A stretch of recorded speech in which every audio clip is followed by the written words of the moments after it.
오늘은 계시록 13장 두 번째 짐승에 관한 말씀입니다.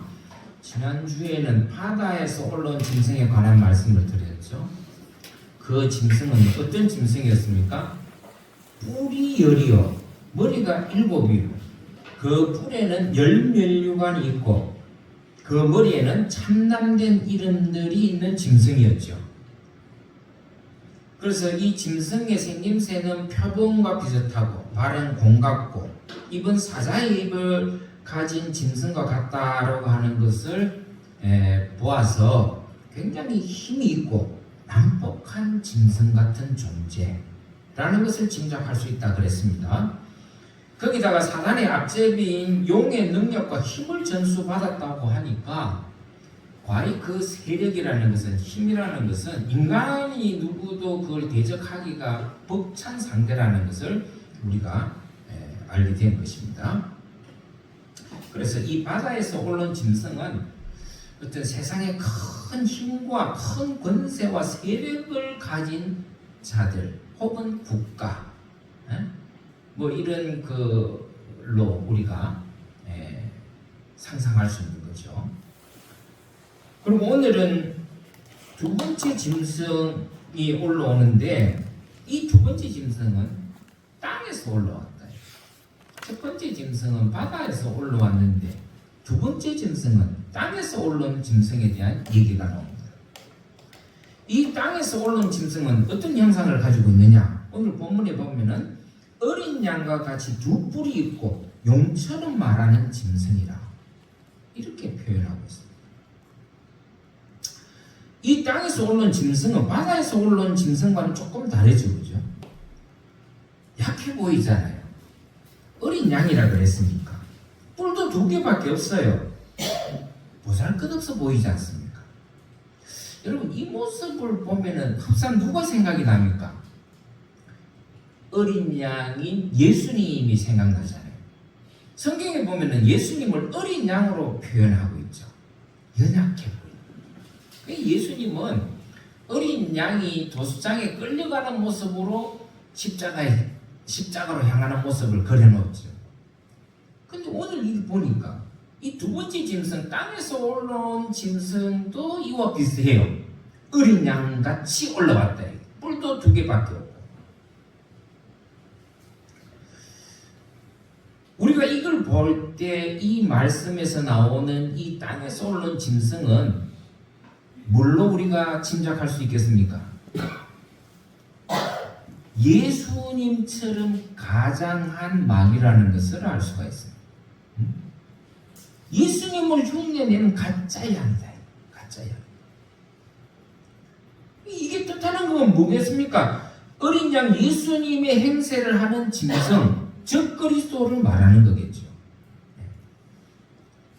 이 가짜 양인 이 즉 그리스도는 예수님처럼 가녀린 흉내를 내요. 그러니까 어떻게 돼요? 동정심을 유발하겠죠. 사람들로 하여금. 우리 믿는 자들로 하여금 와, 우리 옛날에 예수님 같은 분이 나오셨구나. 가열이고 힘없고 어린 양처럼. 근데 여러분 이거는 적 그리스도의 양의 탈선 1이라는 것을 여러분들 명심하셔야 됩니다. 여러분 한란 때에는 이런 예수님을 모방한 이단 사이비 가짜들이 힘을 가지고 나타날 겁니다. 반드시. 뭐 지금도 그렇죠. 그런데 한번 보세요. 이 가짜 양과 같은 이 양이 용처럼 말한다라고 표현하고 있어요. 여기서 용처럼 말한다는 것에 여러분 주목해 볼 필요가 있어요. 이게 무슨 말이냐면은 말의 능력을 표현하는 겁니다. 용처럼 말한다 하는 것은 이게 말의 능력이 있다는 거예요. 그러니까 이 땅에서 올라온 이 양처럼 온순하고 뭐 이렇게 보이는 양이 말을 할 때는 용처럼 말을 한다. 권세 있게 말을 한다. 권세 있는 말, 능력과 힘을 가진 말, 영향력을 끼치는 말을 하는 어린 양이다. 다시 말해서 거짓 선지자를 의미합니다. 예? 예수님을 가장한 싹군 예언자, 즉 그리스도. 여러분, 이 가짜들을 보면요, 사람들이 보면 사기꾼에게 잘 넘어가죠. 저도 몇 번 넘어갔어요. 근데 왜 넘어갔는지 아세요? 말에 넘어가는 거예요. 여러분, 사기꾼들 한번 말하는 걸 잘 들어보세요. 다 솔깃하게 얘기해요. 여러분, 사기꾼들 중에서 어리버리한 사기꾼 봤습니까? 말 잘못하는 어리버리한 사기꾼은요, 절대로 사람들이 안 속습니다. 그런데 모습은 순한 양처럼 나타났는데 그 말에는 용처럼 말하더라는 거예요. 그래서 여러분, 이 사기꾼들, 이 거짓 선지자들의 이 말은요, 감은 이슬이 그게 잘 넘어가죠. 그러니까 전부 다 이단에 속아서 넘어간 사람들 보세요. 다 말에 속아 넘어가요. 말에 속아. 그럴듯한 말을 하는 거예요. 그렇기 때문에 여러분, 말을 잘한다, 설교를 잘한다, 이거 여러분 현혹되면 안 돼요. 뭐 목사님들 중에서 설교를 잘하고 유창하게 설교하는 목사님이 있습니다. 우리나라에도 그런 목사님들이 많습니다. 그런데 그런 목사님들 위험해요. 때로는. 네? 왜요? 그런 분들이 설교를 잘하는 건 좋은데 받아들이는 사람을 잘못 유혹을 하면요, 예수님을 따르게 하는 것이 아니라 누구를 따르게 해요? 자기를 따르게 하는, 목사를 따르게 해요. 사람들에게 막 은혜를 끼치고 뭐. 그런데 그런 사람들이 우상이 되기가 너무너무 쉬운 거예요. 우상이 되기. 그러니까 여러분, 설교 잘한다고, 말 잘한다고 현혹되면 안 됩니다. 지금도 그렇지만 앞으로는 더더욱 그런 자들의 영향력이 확대될 것이에요. 예, 종말에 대해갈수록. 이게 바로 종말의 징조 중에서 나타난 하나의 현상이에요. 그러니까 말을 하더라도, 어떤 설교를 듣더라도 여러분들이 현명하게 판단해요. 잘 받아들여야 돼요. 여러분 한번 보세요. 요즘 말 잘하는 사고 목자들이 얼마나 많은지 몰라요. 거짓 선지자들이 너무너무 많아요.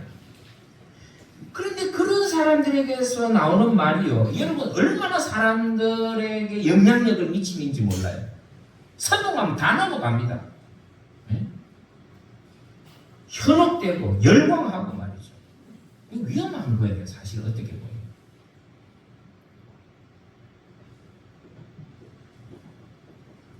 여러분들은 앞으로 말에 현혹되지 말고 그 사람을 보고 행동을 보고 그렇게 살으셔야 돼요.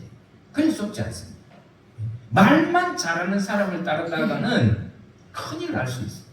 그러니까 그 사람을 판단할 때는 그 사람의 말과 행동과 삶을 봐야 돼요. 그래야 그래도 썩는 수도 있어요. 그래도 그러니까 참 우리가 분별할 수 있는 지혜를 달라고 기도하는 게 너무너무 중요해요. 여러분, 그래서 기도할 때 반드시 이 기도는 꼭 하셔야 돼요. 하나님, 영적인 분별력을 가질 수 있도록 지혜를 달라고. 그렇지 않으면 여러분 다 쓰러져요. 네? 지혜가 없으면 앞으로는 종말에 가까울수록 여러분 지혜가 없으면요, 영적인 분별력이 없으면요, 다 넘어가게 돼 있어요. 다 넘어가게 돼 있어요. 설교 잘한다고 무조건 아멘 하는 거 따르고 다니면 이게 큰일 나요. 네? 큰일 납니다. 저도 몇 분을 알고 있어요. 제가 아는 지인들 중에서도 서울에 있을 때 목회할 때 말이죠, 그렇게 기도 열심히 한다 그러고 뭐 새벽 기도, 수요일 예배 나오고 심야 기도 나오고 그러고 뭐 때마다 그냥 저 기도원에 가서 기도하고 막 금식 기도하고 철야 기도하고, 그런 분들이 저 광화문에 가고 말도 안 되는 소리 아멘하고 있는 사람들이 있어요. 그 자녀분들이 오죽 답답했으면 저한테 메시지를 보냈어요. 목사님, 이거 어떻게 했으면 좋겠습니까? 우리 부모님이 지금 가가지고 정광훈이 같은 저런 못돼 먹은 목사 거짓 선지자에 가고 거기서 예배 드린다고 아멘하고 있습니다. 어떻게 하면 좋겠습니까? 안타까워서 저한테 메시지를 보내는 분도 계세요. 전화하시는 분도 있고. 왜 그래요? 지혜가 없으면 그렇게 되는 거예요. 지혜가 없으면. 네? 영적인 분별력이 없고 지혜가 없으면요, 그렇게 되는 거예요. 여러분들도 그럴 수 있어요. 여러분들. 그러니까 여러분들은 반드시 기도할 때 이 기도 빼놓지 마세요. 주님, 저에게 영적인 분별력을 가질 수 있도록 지혜를 달라. 어떤 목사님의 말씀을 들어도 그 말씀이 옳은지 그른지를 분별할 수 있도록 그런 분별력을 가지고 설교를 들어야 돼요. 여러분, 설교를 비판하는 게 나쁜 게 아니에요. 비판해야 돼요. 비판하라는 게 잘못 여러분 오해하시는데 비난하라는 게 아니에요. 비판의식을 가지고 설교를 들어야 돼요. 예? 비판의식을 가지고 설교를 들어야 돼요. 제가 지금 여러분들에게 설교하고 있지만 여러분들이 앉아서 이 설교를 들을 때는 비판의식을 가지고 저 김 목사가 지금 설교하는 게 성경적으로 맞나 틀리나 하나님의 뜻에 맞나 아닌가를 여러분들이 늘 생각하면서 주목해서 들어야 돼요. 그냥 이 김 목사가 설교한다고 그냥 무조건 아멘하고 다 받아들이고 그러면은 여러분 안 되는 거예요. 하나님의 뜻이면 물론 받아들여야 되죠. 아는 것도 받아들이려는 것은 이거는 이 김 목사를 무상화 만드는 거예요. 김 목사 따르는 거 좋죠. 저도 과거에 저를 따라다니는 후배들 막 한번 선배님 최고입니다. 그러면요 내가 기고만장해져요. 교만해져요. 그러면요 내가 교주가 되는 거예요. 교주 되는 거 어려운 거 없어요. 여러분들을 내 사람으로 만들어버리면 내가 교주가 되는 거지. 오늘날 목사들이 이 함정에 빠진 목사들이 많아요. 내가 말하면 다 정이고 옳은 거라고 사람들을 현혹해서 그냥 자기 사람을 예수님의 제자를 만드는 게 아니라 자기 제자를 만들어버리는 이게 무서운 겁니다. 그러니까 여러분들은 항상 누구의 말을 듣든지 비판의식을 가지고 들어야 돼요. 그리고 그것을 판단해야 돼요.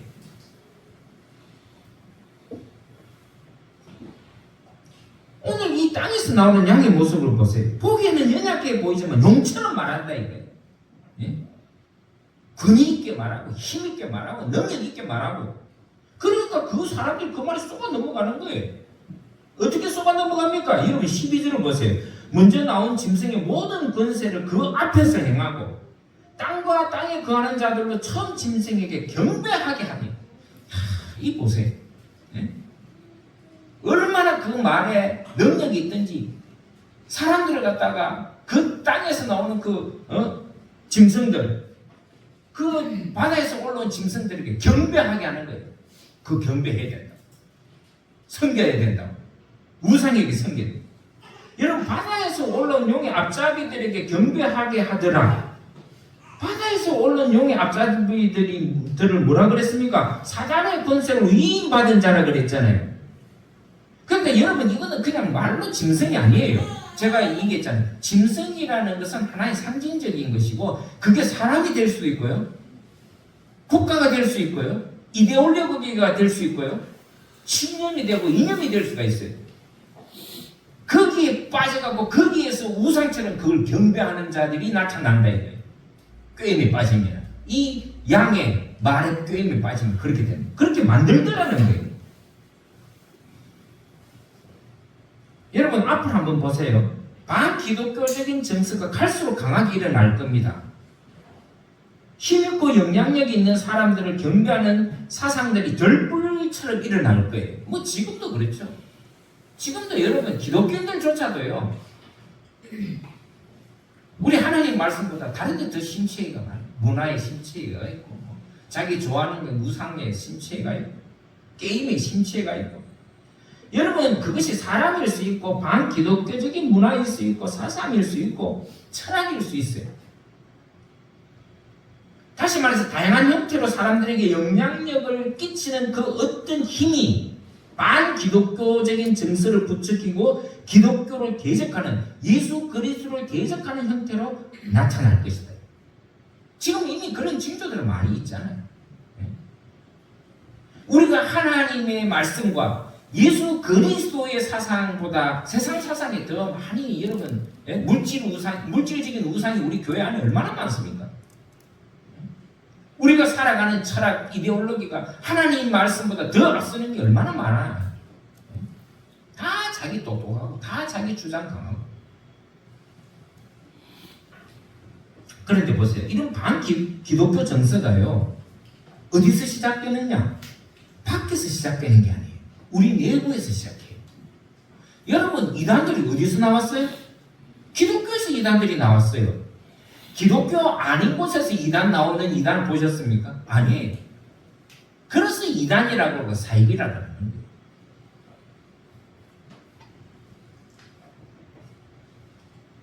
반기독교 정서를 불러오는 사람이 누구냐? 우리가 그래요. 우리 안에서 반기독교 정서를 불러와요. 여러분 한번 보세요. 지금 많은 사람들이 기독교를 혐오하고 있죠. 누구 때문에 혐오합니까? 예? 기독교인들 때문에 혐오하잖아요. 기독교인들 때문에. 우리 안에서 그런 게 나온다. 우리 안에서 반기독교 정서가. 다 지금 교회 욕먹이는 사람들이 누구예요? 목사고 예수 믿는 자들이고. 그런데 이 사람들이 저 세상의 불의한 권세 잡은 자에게 경배해라 선동하잖아요. 그래서 교회 안에 요즘 젊은이들이 많이 떠나요. 여러분 요즘 교회에서 좀 생각이 있는 목사님들이 걱정하는 게 뭔지 아세요? 교회 안에 젊은이들이 사라지고 있다. 전부 다 교회 가보면 노인네들만 죄송합니다만 노인네들만 앉아 있는 거예요. 젊은 사람이 없다. 젊은 세대가 자꾸 떠난다는 거예요. 과거에요. 제가 신학교 다니고 20대, 30대만 해도 20대만 해도 저 유럽이나 미국 같은 교회가 텅텅 비어갖고 여러분 그 교회가 전부 다 구경거리 되잖아요. 구경거리잖아요. 그 가보면은 유럽에 제가 여행은 안 해봤지만 우리 청년들 유럽에 가서 교회도 한번 가봐라. 그래서 가보면은 입장료 내고 들어가는 교회들이 얼마나 많아요. 성당이나 건축물에 입장료 내고 들어가고 입장료로 그걸 유지를 한대요. 그리고 그 가보면은 노인네들 며칠 앉아갖고 기도하고 있고 말이죠. 젊은 사람들이 예배드리는 그런 데가 잘 없다는 거예요.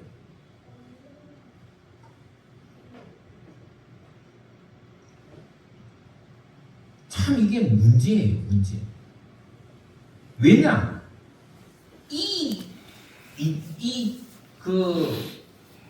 말세에 가보면은 이 마귀들이 젊은이들을, 사람들을 유혹해서 다른 데 경배하게 만들고, 다른 데 경배하고. 오직 하나님에게만 경배해야 되는데, 사람에게 경배하고, 문화에게 경배하고, 이데올로기에 경배하고, 정치인에게 경배하고, 말이 되는 소리냐고.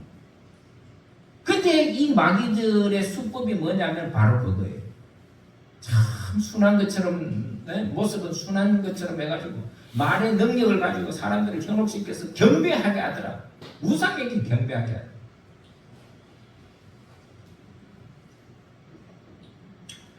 그러니까 여러분 목사의 설교를 들을 때는 생각 없이 들으시면 안 돼요.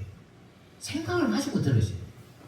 제가 항상 여러분들에게 강조하는 게 뭐예요? 베레아 교회처럼 그렇게 신앙생활 해라. 말씀을 들을 때 이 말씀이 그러한가 그러하지 아니한가, 옳은가 아닌가, 하나님 말씀에 맞는가 안 맞는가를 늘 묵상하고 연구하고 되새겼다는 거예요. 그런 자세가 필요하다. 그런 자세.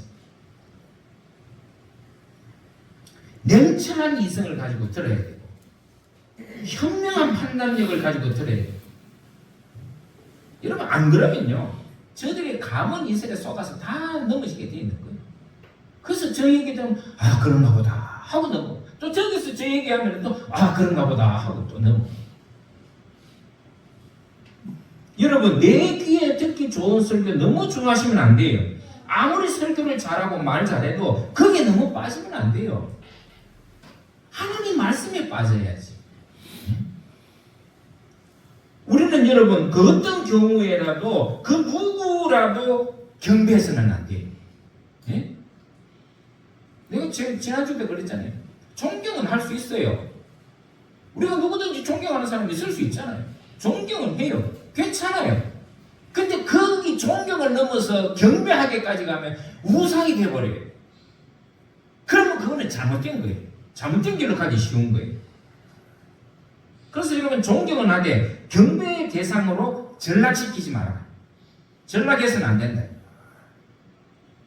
그렇기 때문에 항상 제가 요구하는 건 뭐냐? 비판의식을 가져라. 비판의식을 가져라. 여러분 비판을 너무 부정적으로 보시면 안 돼요. 비판은요 긍정적으로 봐야 돼요. 그러니까 우리나라 사람들은 이거 비판하고 비난하고 구분을 못해서 그래요. 그냥 비판받으면 자기가 비난받는 것처럼 느끼기 때문에 막 화가 나고 못 참는 거예요.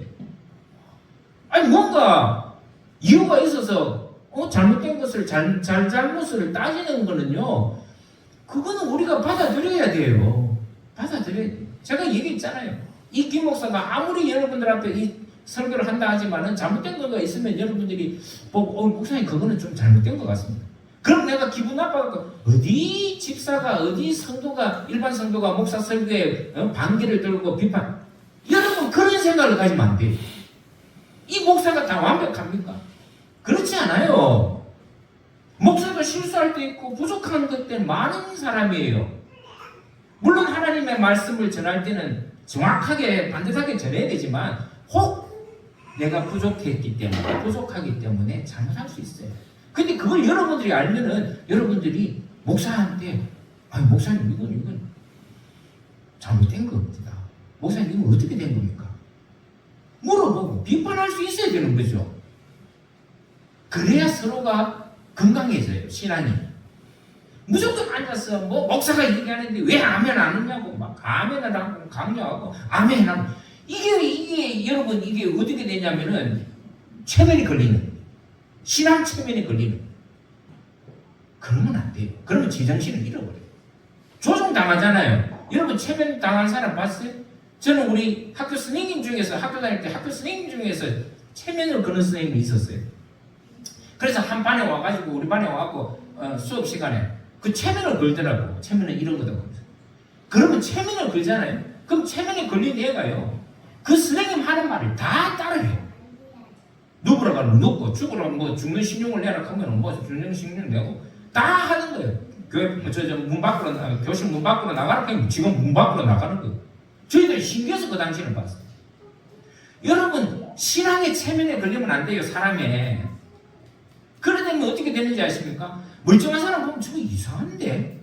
저건 잘못된 건데? 이렇게 생각하는데 그 사람은 그렇게 생각 안 한다니까. 왜? 체면에 걸려 있으니까. 길들여지는 거예요. 길들여지는 거예요. 여러분 목사에게 길들여지면 안 돼요. 그걸 이제 좀 유식하게 말해서 글루밍이라고 그러는데 여러분 글루밍 되면요 이 문제가 심각해지는 거예요. 그러니까 저 정강훈이 같은 인간이 내 앞에서 여신도 보고 내 앞에서 빤치 내려가고 빤치 내리면 내 교의 신도라고 말하는 이런 어처구니 없는 인간한테 그 앞에 가서 아멘 하고 말이죠. 이게 미친 거예요. 이거는 미친 거예요. 제정신이 아닌 거예요. 여러분 한번 가만히 상식적으로 생각해 보세요. 목사 입에서 나올 말도 아니지만은 그 목사가 그런다고 그 밑에서 아멘 하는 게 제정신이냐고. 응?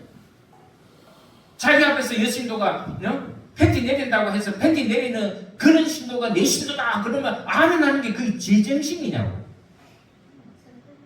그렇게 돼요. 그렇게 돼요. 어떻게 되면 목사를 신봉하면 목사를 경배하면 그렇게 된다. 그러면은 아니다라고 얘기해야 되죠.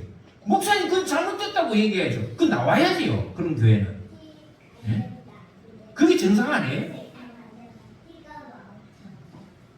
그런데 이게 존경을 넘어가지고 경배 대상이 되어버리고 거기에 빠지면은 이렇게 되는 거예요. 그러니까 마귀들은 그렇게 이용하는 거예요. 우리를. 그래서 여러분 올바른 비판력을 가지고 살아가야 돼요. 신앙생활도 똑같아요. 그래서 사리분별력이 생기고 현명한 판단을 할 수 있는 거예요. 여러분 우리가 하나님 말씀을 믿어야 돼요. 그러나 믿는 것까지는 좋아요. 의심이 생기는 거는 의심이 생기는 대로 받아들여야 돼요. 그리고 왜 이런가? 이게 왜 무슨 문제인가? 왜 이런 하나님의 말씀이 이런가? 여러분 그거 생각하는 건 나쁜 거 아니에요. 질문을 가져야 돼요. 질문을 가져. 그래야 답이 오는 거예요. 여러분 기도는요. 하나님께 질문하는 거예요. 묻는 거예요. 그래야 하나님께서 우리에게 응답을 해주신다. 올바른 비판이 없기 때문에 무지하고 옳고 그름을 판별하지 못해서 이단에 썩는 거예요. 그래서 특별히 오늘 이 시대에 매우 중요한 지혜를 가지는데 한 가지 요소가 바로 건전한 비판이에요. 아시겠습니까? 건전한 비판 의식을 가져요. 그래야 이단에 함부로 안 속아요. 비판이 있어야 맹목적이고 맹목적인 복종, 맹종에 우리가 빠지지 않게 된다. 오늘 이 두 뿔을 가진 어린 양을 여러분 우습게 여기면 안 돼요. 아니 좀 만만하게 생각하면 안 된다고. 어린 양이니까 뭐 만만하다. 아이고 저 순둥순둥하다. 여러분 그렇게 되면은 그게 빠지는 거예요. 연약한 어린 양이라고 비판하지 않고 의심하지 않고 무조건 따라갔다가는 이 어린 양의 탈을 쓴 마귀에게 잡아먹히는 거예요. 아이고 내 옆집에 보니까 정말 법 없이도 살 뿐이다. 근데 나중에 알고 보면은 그 사람 말 따라갔다가는 보니까 이상한 곳으로 빠져요. 자 보세요. 이 어린 양을 가장한 짐승에게는 사람들 앞에서 불이 하늘에서 땅으로 떨어지게 하는 능력이 있다. 이렇게 13절에 기록하고 있잖아요. 여러분 이게요. 이게 얼마나 무시무시한 말인지 모르죠. 보세요. 또 죽은 자를 살리고 병든 자를 낫게 하고. 참 근데 여러분 그게 하나님의 모습이다라고 하나님이 그냥 종이다 이렇게 생각하면 오산입니다. 뭐 안수기도 하는데 뭐 낫고 뭐 조심해요. 여러분 제가 지난주에도 말씀드렸지만 싹고 목자도 능력을 행할 줄 알아요. 능력이 대단한 싹고 목자가 얼마나 많지 거짓 선지자들이 많은지 모릅니다. 그래서 그런 것 때문에 우리가 함부로 판단해서는 안 된다. 따라가서는 안 된다. 오늘 우리에게 이 계시록 13장을 통해서 말씀하시는 핵심은 딱 한 가지예요. 이런 미혹하는 자들의 미혹을 받지 마라. 그러면 우리가 이런 미혹에서 이길 수 있는 방법이 뭐냐? 방법이 있어요. 그게 뭐냐면 오늘 이 계시록 13장에 있어서 이 두 짐승의 유혹에서 이길 수 있는 방법과 해결책을 제시하는 핵심 구절이 하나 있는데 그게 바로 오늘 10절 말씀이었어요. 그래서 제가 아까 전에 성경 우리가 교독할 때 10절 말씀을 잘 봐라 말씀드린 이유가 바로 그거예요. 여러분 그 10절 말씀을 같이 한번 읽어보겠습니다. 자 13장 10절 시작. 사로잡는 자는 사로잡힐 것이요 칼로 죽이는 자는 자기도 마땅히 칼에 죽으리니 성도들의 인내와 믿음이 여기니라. 여러분 이 구절에서 이 마지막 구절 성도들의 인내와 믿음이 여기있다. 여러분 우리가 신앙생활을 할 때 인내심이 있어야 돼요. 인내가 있어야 돼요. 오늘 인내와 믿음이라고 말은 나와 있지만 여러분 이 인내와 믿음은 한 가지예요. 하나입니다. 제가 늘 얘기하지만 믿음은 곧 뭐라? 인내하는 것이다. 인내가 믿음이고 믿음이 곧 인내하는 것이다. 여러분 어떤 믿음이 큰 믿음이냐? 가끔 그런 제가 질문을 받아요. 목사님 어떻게 하면 큰 믿음을 가질 수 있습니까? 크게 인내하세요. 인내를 오래 하세요. 큰 인내를 가지는 것이 큰 믿음을 가지는 거예요. 다른 거 없어요.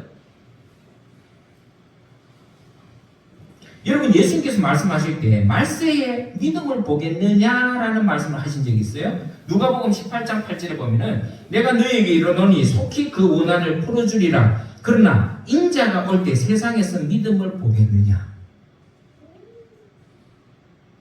또 누가복음 8장 15절에 좋은 땅에 있다는 것은 착하고 좋은 마음으로 말씀을 듣고 지켜 뭐로 결실하는 자니라? 인내로 결실하는 자니라. 여러분 믿음의 열매는 인내가 아니고는 얻을 수가 없어요. 참는 게 쉽지 않죠. 그래서 누가복음 21장 19절에 예수님께서 이런 말씀하셨어요. 너희의 인내로 너희의 영혼을 얻으리라. 여러분 구원은요 인내로 얻는 거예요. 네? 구원은 인내. 여러분 보면 알잖아요. 교회 다니다가 조금만 다니다가 또 지 마음에 안 들면 또 나가고. 여러분 그 인내가 없이는 믿음을 제대로 이룰 수가 없어요. 꾸준한 인내를 가지고 참으면은 우리의 영혼을 얻을 수 있다. 말세는 우리가 믿음을 지키려면은 여러분 인내가 없이는 불가능할 거예요. 네, 인내가 없으면 불가능해요. 왜? 유혹하는 것들이 너무 많거든. 교묘하게 우리를 유혹하는 것들이 너무너무 많기 때문에 내가 인내로 참지 못하면 넘어가게 돼 있다는 거예요. 여러분들은 함부로 쉽게 넘어가지 마시기 바랍니다. 여기가 좋네 저기가 좋네 어떤 목사님이 기가 막히게 설교하더라 거기 가니까 환자들 기도하는데 안수하는데 방언이 나오고 환자가 낫고. 여러분 그런 유혹한 말에 너무 속지 마세요. 자, 그런데 이런 바다에서 올라온 짐승이든 땅에서 나온 짐승이든 공통적인 특징이 하나 있어요. 모든 사람들에게 오른손이나 이마에 표를 받게 하더라. 오늘 그 말씀이 나오죠. 그 표가 뭐예요? 666이다. 여러분 666이라는 이 말이 참 저도 신앙생활 할 때 이거 많이 이 얘기를 많이 들었어요. 666이 뭐다 아마 그런 얘기 들으신 분들도 있을 거예요. 666은 바코드가 666이다. 그래서 바코드가 지금은 상표에 이렇게 붙어 있는데 사람에게도 그 베리칩이라고 하는 칩을 받으면은 그걸로 이제 이미 그 상용화 된 지는 오래됐어요. 미국에는 이미 그걸로 요즘 우리 크레딧 카드 신용카드 잘 안 가지고 다니잖아요. 예, 우리 폰으로도 이렇게 하고 가는데 그거는 이제 우리 몸에 심게 되고 그게 이제 666표를 받는 것이다. 근데 그 말이 일리가 호응을 받는 이유가 뭐냐면 오늘 말씀에 보면 그 표가 없으면 앞으로는 상거래가 안 된다. 예, 물건을 사고 못 판다. 경제 활동 못 한다는 쉽게 말해서 그런 거죠. 그런 얘기를 하는 사람이 있고 또 어떤 사람은 거대한 조직 세계적인 기구다. 어떤 사람은 유엔이라고 말하는 사람도 있고, 앞으로는 이제 유엔이 없어지고 다른 전 세계를 통치할 수 있는 권력 기구가 생길 것이다. 그런 얘기를 하는데 그거는 우리가 별로 관심 둘 이유가 없어요. 아니 우리가 하나님 말씀에서 믿음으로 살기도 바쁜데 뭔 일이 쓸데없는데 관심을 가지고 그게 뭔지 그거는 연구자들한테 맡기고 우리는 그런 거 별로 관심. 그러니까 666이니 14만 4천 명이니 그래. 근데 이 666은요. 여러분 그냥 일반적으로 생각해도 우리는 뭐예요? 7은 완전 숫자죠. 6은 완전수에 하나 못 미치는 부족한 숫자예요. 그러니까 777 이렇게 세고 777 예? 거기 합쳐서 14만 4천 명. 그냥 우리는 거기에 속하면 되는 거예요. 하나님의 입맛에. 그러니까 오늘도 이 사탄이 뭐라 그러냐면은 이 666이라는 이 숫자는 뭐가 비유되어 있어요? 바로 14만 4천 명. 하나님의 입맞은 자들의 뭐예요? 반대에 있는 사람들이 말하는 거예요. 666은 입맞은 사람. 그러니까 구원받지 못한 사람과 구원받은 사람을 대비해 놓은 거죠. 그러니까 이 말은 무슨 말이에요? 우리가 구원받은 자의 편에 서서 믿음의 인내를 가지고 살아가라. 종말의 때, 환난의 때 되면. 그래서 여러분 여기서 말하는 건 666에 여러분 관심 가질 게 아니라 우리가 하나님의 14만 4천 명 구원받은 사람의 그 모습처럼 우리의 손과 우리의 이마에 뭐가 박혀 있어야 돼요? 하나님의 구원받은 인침이 박혀 있어요. 나는 그리스도인, 나는 기독교인, 이게 박혀 있어야 돼요. 짐승의 수를 받지 말라는 거예요. 짐승의 수를 받지 말라는 건 뭐예요? 짐승을 경배하고 거기에 따라다니지 말라는 거예요. 그게 중요한 거지. 666이 뭘 의미하느냐? 사람 이름도 의미할 수 있어요. 바코드 칩이 뭐 거기 보면은 원리가 뭐 666 그게 666 해가지고 그 연산 작용해서 뭐 그 한다는 말도 있는데 저는 뭐 그 별로 관심 없어요. 우리가 중요하게 관심을 가져야 될 건 뭐예요? 666이 뭐냐 이게 아니라 우리가 하나님의 임침받은 것을 잃어버리지 않도록 하나님의 자녀로서 구원받은 자녀로서 우리가 분명하게 살아가야 된다는 게 이게 중요한 거예요. 여기서는 우리는 하나님으로부터 구원받은 성도로서의 인식표를 우리가 이마에 갖고 살아요. 여러분 인식표가 얼마나 중요한지 모르시죠? 아마 군에 가보신 분들은 알 거예요. 군에 딱 가면요 군인이 딱 되면 제일 먼저 주는 게 있어요. 군번표예요. 인식표. 그 두 개를 딱 줘요. 그래서 항상 군인들은 밤에 잘 때도 목에 걸고 자요. 밤에 잘 때도 목에 걸고 자요. 그만큼 중요한 거예요. 그 인식표는 나를 표시하는 거예요. 나를 표시하는 거예요. 그러니까 군에 가면 군번줄을 주는데 여러분 군번줄은요 잃어버리면 난리 납니다. 난리 나요.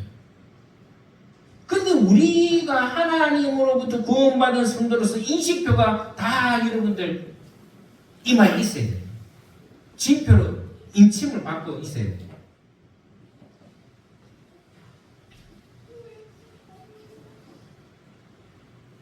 여기서 중요한 것이 바로 그거예요. 구원받은 자로서의 삶을 분명하게 살아가라. 인내하면서 살아가라. 그런 이상한 이단들이나 짐승에게 현혹되어 있거나 미혹되지 말고 그런데 눈 돌리지 말고 오직 하나님만을 바라보고 예수 그리스도 십자가 예수 그리스도만 바라보고 주님께서 우리에게 인쳐주신 그 인을 분명하게 가지고 믿음의 삶에서 승리하는 삶을 살아라. 이 뜻이 오늘 이 13장에 있습니다. 여러분들은 혹여 살아갈 때 신앙생활 할 때 어려움이 있을 거예요. 보세요. 많은 그 짐승들의 도전이 있잖아요. 그런 도전이 있다 할지라도 여러분들은 믿음 위에 굳건하게 서서 인내하면서 승리하는 저와 여러분 되시기를 주의 이름으로 축원합니다. 기도하겠습니다. 자비로우신 주님, 오늘 우리에게 주신 이 요한의 계시를 통해서 오늘 우리에게 주시는 말씀이 있는 줄 믿습니다. 각자에게 주어진 그 말씀의 뜻을 우리가 마음에 새기고 항상 하나님의 인침받은 자로서 믿음의 인내를 가지고 구원에 이르는 그런 열매를 얻는 저희들에게 축복하여 주옵소서. 예수님의 이름으로 간절히 기도드리옵나이다. 아멘.